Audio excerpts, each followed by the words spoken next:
Tribetea Tribe, it's your girl Naja here, and I'm back with another video with my sick ass. So today we're going to be doing a tribe tea. That is when you guys send me in your stories and we all react to them, we kiki, we give our advice and all that jazz. Next week again there is going to be a live tribe tea on Wednesday. I promise. There's no more maintenance men coming to my apartment. Hopefully I will be better by then. Hopefully by the time you guys are watching this video I'm not sick anymore.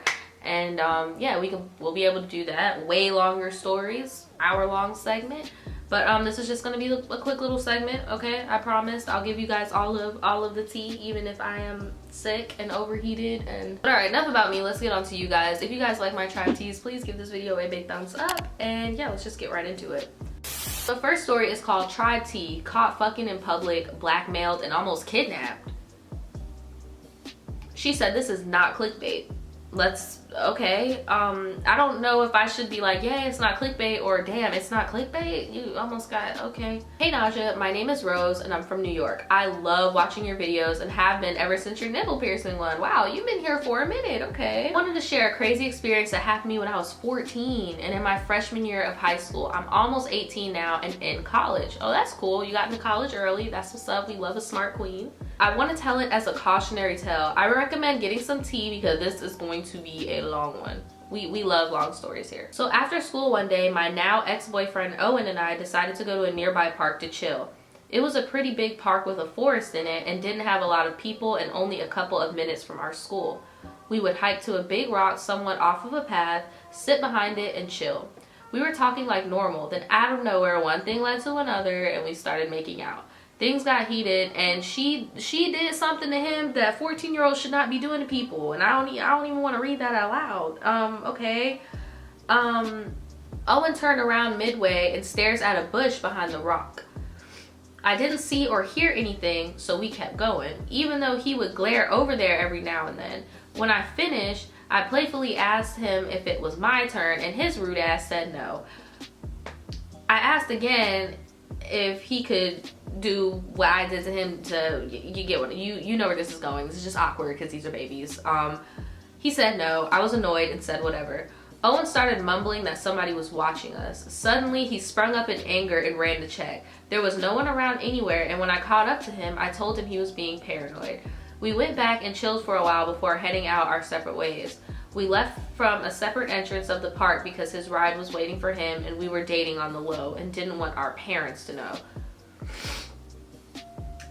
Y'all don't got no business doing what y'all was doing. Bless. My house wasn't too far and I walked to school every day, no problem. As I was walking out of the park, a young guy approached me. I took my headphone out and asked him what he wanted. He asked me for directions to a store and I told him it was down the road. He then replied, I know what you guys were doing. I told him I didn't know what he was talking about. He said, I got it all on video and I'm gonna post it online. Are going to jail, period. I got so scared. I got extra scared because we were in our school uniforms and I wasn't sure if he had our faces. I said, what do you want? And he said, come with me back in and I'll show you. Oh my god. Okay, so basically, to be less vulgar, the dude is basically trying to force her to perform acts on him in exchange to not exposing the video. When ladies out there, please, if this ever happens to you, bruh, go to the police, bruh. Go to the police, because at the end of the day, that's child pornography. He tried leading me back in, but I said no, and he came up to me and he was like, come on, if you don't come with me, I'll post it and everyone will know. At that point, I panicked and ran. He kept yelling, I'll post it, you're making a mistake, but I just kept running. I thought he would chase me and I'd never been so scared in my life. I tried calling Owen, but he texted me and said he couldn't talk since he was in the car. Long story short, I got home and explained everything fully to Owen and a mutual friend who was in his 20s. Why do you have a mutual friend in their 20s if you're 14? Like, that's probably why y'all was behind that rock being grown. We planned for hours about what we were going to do about it and ultimately decided to do nothing. We literally just learned that if he did in fact have it, it was child porn and he would be arrested for posting. Exactly. Also, we just agreed to say he forced us to make it if the police got involved. Right, so then that way you get in charge for multiple things, sir. Only the three of us know that this story happened. A few weeks later, we ended up breaking up anyway. Fast forward to today, I'm currently dating my boyfriend of a year and a half. He really loves me and takes care of me, always makes me smile, and is literally my ride or die soulmate. Just wanted to finally get the story off my chest and provide a cautionary tale to some of your viewers. Do not do anything sexual in an open space. Keep doing what you're doing, and I can't wait to see you hit 150K subs. Ooh, okay, thank you. I appreciate it. But yeah, guys, like, that, it ain't it. I know in the heat of the moment it may seem exciting and stuff like that, especially if you're a kid. Like, please don't. But to all my grown folk out there, I know in the heat of the moment it may be exciting and stuff like that, but you know, you never know where creepers are. Creepers are out here. Creepers are lurking, okay? That was crazy. That is so crazy.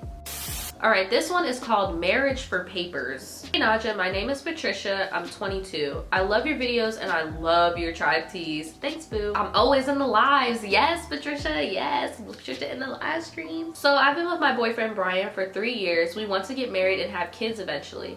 We get along with each other's family and everything. His mom has a boyfriend who she's been with for 10 years, and he has a grown daughter who's 26 or something with a kid in Nicaragua.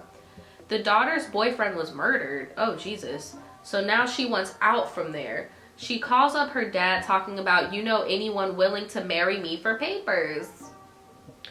Girl, you know that shit's illegal as fuck, right? Like, okay. And they immediately say, oh yeah, we got Brian over here, as if we weren't mapping out our entire life together. So they really think it, okay, hold on. So we get along with each other. His mom has a boyfriend. So their parents are literally trying to get your boyfriend to marry his stepsister. That is fucking weird. That's fucking weird. Okay. So they really think it's as easy as going over there, marrying her, and bringing her back. They're saying they'll pay him only $5,000, bitch, and saying we could still be in a relationship while he's married. That's not gonna work. Like, it's way more in depth, especially in the political and economic climate we're in right now in the US. You can't just come over here on no marriage visa and just be like, oh yeah, we're married, haha, no, not really. Like, you literally, there's a lot more that goes into it than just that. For her to turn around and claim him as her husband, I think the fuck not. That's too much fraud, commitment, and his life on the line. For a mother to claim to never want something bad to happen to her only son, it's weird she's totally okay with him doing something like that. My boyfriend thought about it for a millisecond and declined. Day after he declined, I got really sick puking and I look a hot mess. And I'll be dead ass, I think they tried doing some brujeria on me. You think they doing the brujeria on you, bitch? Oh, oh no, we gotta go. I'm sorry, Brian, but you might not be the one. Oh, Anyways, that's my story. Here, this is more of an up for discussion type of thing rather than wanting advice. Thanks for reading this if you do. If anything is confusing, I'll be in the live chat. Patricia. Oh, her name on the live chat is gonna be Patricia R with a dot. Patricia, like, look, I don't know if you got, did you go into detail, like, if you live with his parents or not? Blah, blah, blah, blah, blah, blah. No, you guys just get along with the family. So it's kind of like nobody can force anybody to do anything. So you're right. I mean, it's nothing you really need advice on. But you're right. That's very fraudulent. It's not as easy as they're trying to make it seem. Like, you think they're doing the witchcraft on you, girl. Oh, you need to bless your home with sage, because that's some otherworldly shit. Oh, What do you guys think in the comments? I don't really have much to say about that other than that is some crazy shit. That is some Lifetime movie shit. That's crazy. Okay, so this one is called I'm Worried I'm Missing Red Flags About My Boyfriend. Well, I'm pretty sure you're not missing the red flags because, like, it's kind of one of those things where it's like, I think he might be cheating on me. It's like, why would you have those thoughts? He's obviously doing certain things. Like, you get what I'm saying? But I digress. Let's go. What's up, fam? I hope you do this in a video or a live, and I'll try to make it so I can respond to you in said live. I'm Lulu for the sake of the story, and my boyfriend will be Brad. I'm 23 and a Pisces, and he's 21 and a Gemini, so I definitely need to know from your Gemini side if I'm bugging or not. I got you, boo. I've been with my boyfriend for 7 months, and I've never been happier. I've never known a love like this where we get each other for the most part so well. We play video games together, watch anime, play games on YouTube, and we talk so much. He's my best friend, and I tell him everything and vice versa. Okay. It is a long distance relationship. Okay. I know so many Pisces that are in long distance relationships, but I cannot tell you not one Gemini I've ever known that has successfully been in one. So I already see where this is going. We're in a long distance relationship, but we make it work, and I'm gonna see him in February. We haven't met in person yet, but I'm hella invested in this dude. We bought each other rings for our 6 months together, and like I said, he's different from the others. Girl, you are moving too fast. What are we doing? Like, what's going on here? I mean, I'm not saying you can't fall in love with somebody in 7 months, but I don't know. Especially at our ages, I don't know. When I think about the shit he does, I feel like he does what any normal boyfriend should do, but I'm used to dealing with trash. I'm used to dealing with trash that just want to smash. Anyway, enough of the good shit. Here's my problem. Exactly, girl. What's tea? What is tea? Every time this nigga gets mad at me, he blames me for shit. Like, if I tell him this is what you did to set me off, he tells me I'm being dramatic and sensitive and need to talk to him when I'm ready to stop acting a fool. I know I'm dramatic as fuck. I know I'm sensitive. I've changed my behaviors for him when he points them out to me. When we used to fight, I'd be screaming and cursing and he'd hang up on me or go as far as to block my ass, which really set me off. When we fight now, I try to remain calm and not yell but speak rationally. Okay, now that part I agree with him on, just that one portion, because I'm the same way, where it's like, if you're yelling at me, what's the point of us even talking? Like what's the point of us talking if you're yelling at me, if you're crying at me, if you know what I'm saying? Like, because with me, and I'm not trying to speak for all Geminis, but me, I'll go get my little emotional spats out the way in private, and then I'll come to you once I feel like, okay, this is what I need to say to you. But hey, I don't know. He will say fuck you and you're being bitchy and ask me if I'm on my period or having a bipolar moment. Okay, now that's not fucking cool. His mom is actually bipolar, and so are people in my family. I haven't been diagnosed yet, but I know I have mood swings and get irritated easily. If I'm telling you what you do wrong and don't tell me how I should react to what you do, if I'm telling you what you do wrong and don't tell me how I should react to what you do. Now that is true. You cannot control somebody's reactions to what you do to them. Example of what our arguments are is me asking him to repeat myself on the phone because I can't hear him, and he will repeat himself all rudely and add Jesus, oh, okay, to it. I'm like, why are you being rude? Or he acts like a know-it-all in some situations and won't listen to me even when I present facts, and he sounds condescending. After the fight is over, he apologizes and feels bad. Sometimes he even cries, and to be honest, he acts like a girl a lot. And I'm bi, so I actually like it, but sometimes it's too much.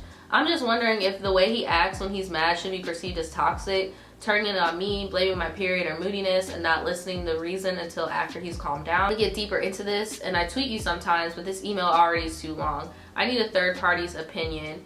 Okay, so basically, I wouldn't call that a toxic relationship. It sounds really normal, like normal spit spat and stuff. Sure, when he says stuff like, oh, you're on your period, that's stupid shit that dudes do. But, oh, you're on your period. It's like, nah, nigga, I'm trying to speak to you. Like, it just sounds to me like you guys have like a communication problem, which is not like toxic. Toxic is if he's beating you down mentally, saying like, you're worthless, you're stupid, you're not worth shit, or if he's putting his hands on you, like, that's toxic. Or if he's isolating you, that's toxic. But literally, both of you just have a communication problem, and you're long distance, so it's all about tones with you guys, because you're not face to face. You can't see facial expressions. You don't know when each other is joking or stuff like that. I don't think it's as deep. I do feel like you guys need to work on your communication though, but I wouldn't view it as like toxic behavior. But if you feel like things aren't working out and you want somebody to fit, be a little bit more sensitive with you and stuff like that, maybe he's not the one for you. What do you guys think? Put it in the comments below. This shark tea is going to be a little bit short. Sorry guys, I need to go blow my nose and I need to eat some food. But seriously, if you guys have any advice for any of the people in any of these stories I have mentioned, please put it in the comments below, and I will see you guys next week. Bye.